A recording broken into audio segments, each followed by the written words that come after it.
तो सूत जी आगे कहने लगे कि यह आपने त्रिलोक हितकारी बहुत अच्छा प्रश्न किया है। मैं आप लोगों की ऐसी रुचि देख करके गुरु का स्मरण करता हूं, जो कहता हूं उसे आप ध्यान से सुनिए। कलयुग के पापों का नाश करने वाला परमार्थदायक शिव पुराण नामक ग्रंथ सब ग्रंथों से उत्तम और वेदांत सार का भी सर्वस्व है, जिसके पढ़ने सुनने से मनुष्य सर्वोत्तम शिव गति को प्राप्त हो जाता है। जब तक इस ग्रंथ का उदय नहीं हुआ है, तभी तक कलयुग में ब्रह्म हत्या इत्यादि पाप फैल रहे हैं। शास्त्रों के झगड़े, नाना प्रकार के उत्पात, क्रूर यम के भट्टों की निर्भयता, तीर्थों का विवाद, सत्यदान और देवताओं की मान्यता संबंधी विवाद तभी तक महितल पर हो रहे हैं जब तक श्री शिव पुराण का पृथ्वी पर उदय नहीं होता। जब यह प्रत्यक्ष हो जाएगा, तब शास्त्रों के परस्पर झगड़े आदि सब समाप्त हो जाएंगे।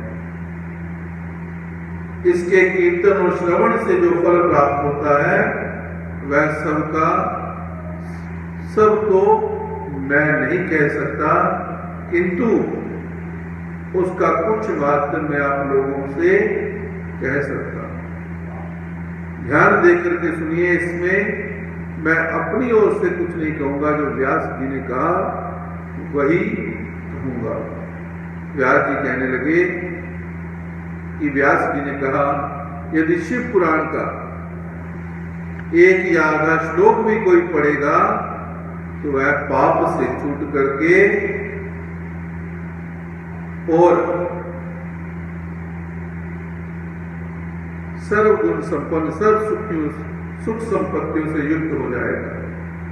और यदि सावधानी से संपूर्ण पढ़े तो जीवन मुक्त हो जावे, और इसके अनुसार आचरण करे तो एक एक दिन में एक एक अश्वमेध यज्ञ का फल पाओ। यदि कोई दूसरे श्री शिव पुराण की पूजा कर दे तो वह सब देवताओं की पूजा से के समान उसे फल प्राप्त करेगा। इसमें कोई संदेह नहीं है, क्योंकि शिव संहिता नामक इस सुधा को स्वयं श्री शिव भगवान ने ही उपनिषद रूपी समुद्र को मत करके उसमें से निकाला। अतः जो इसको पान करेगा वह निश्चय ही अमर हो जाएगा। यदि कोई एक मास पड़े तो ब्रह्मादिक अत्याधिक पापों से वह मुक्त हो जाएगा। और शिवालय में या बिल्व के वन में जो इस संहिता को पढ़ेगा तो वह अद्भुत फल का लाभ करेगा। जो श्री भैरव जी की मूर्ति के सम्मुख इसका 3 बार पाठ करता है, उसके सभी मनोरथ पूर्ण हो जाते हैं।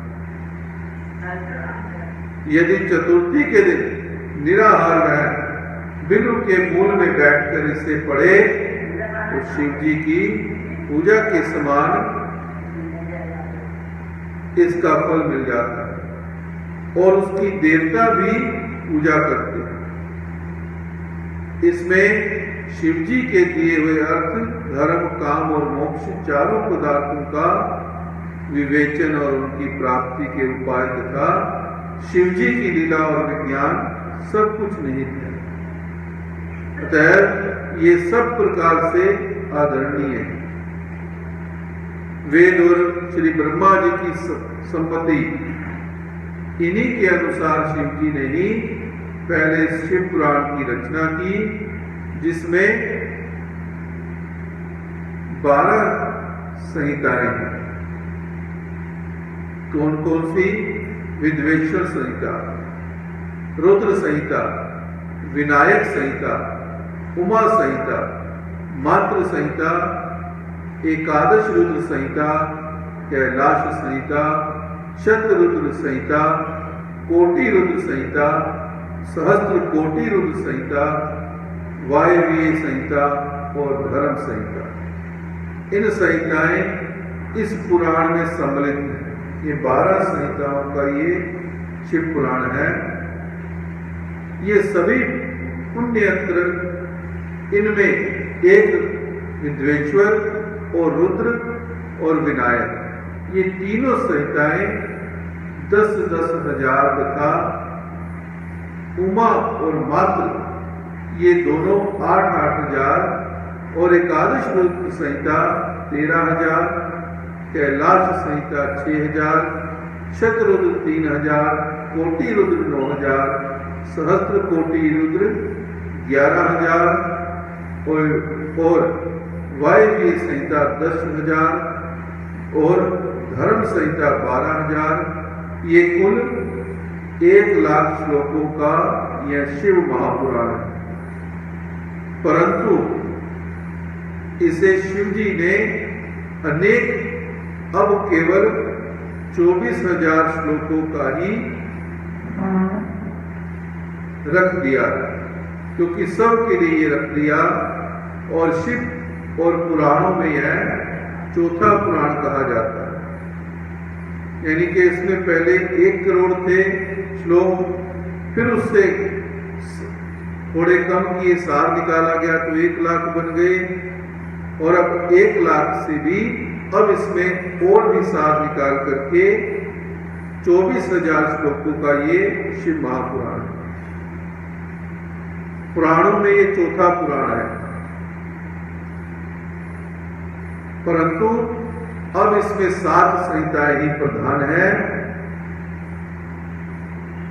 अन्यथा सृष्टि के आरंभ में शिव जी ने इसे 100 करोड़ श्लोकों में कहा। जैसे मैंने पहले बताया कि 100 करोड़ श्लोकों में कहा था भगवान शंकर ने। अब यह 24,000 संख्याओं वाला शिव महापुराण केवल इन 7 संहिताओं में ही शेष रह गया है। कौन सी है वो 7?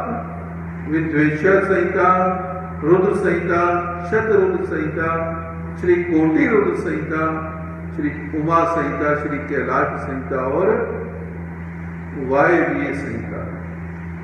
जो इस सप्त संहिता युक्त श्री शिव महापुराण को आदर सहित पूरा पढ़ेगा वह जीवन मुक्त हो जाएगा, और यह सब पुराणों का तिलक और सब जीवों का कल्याण दाता है। इसमें वेदांत और विज्ञान सब कुछ पूर्ण रूप से ही निहित है। इसे परम आदर से पढ़ने वाला शंभु प्रिय हो परम गति का लाभ करता है। इति श्री शिव पुराण विद्वेश्वर संहिता 2य अध्याय समाप्तम। बोले शंकर भगवान की जय।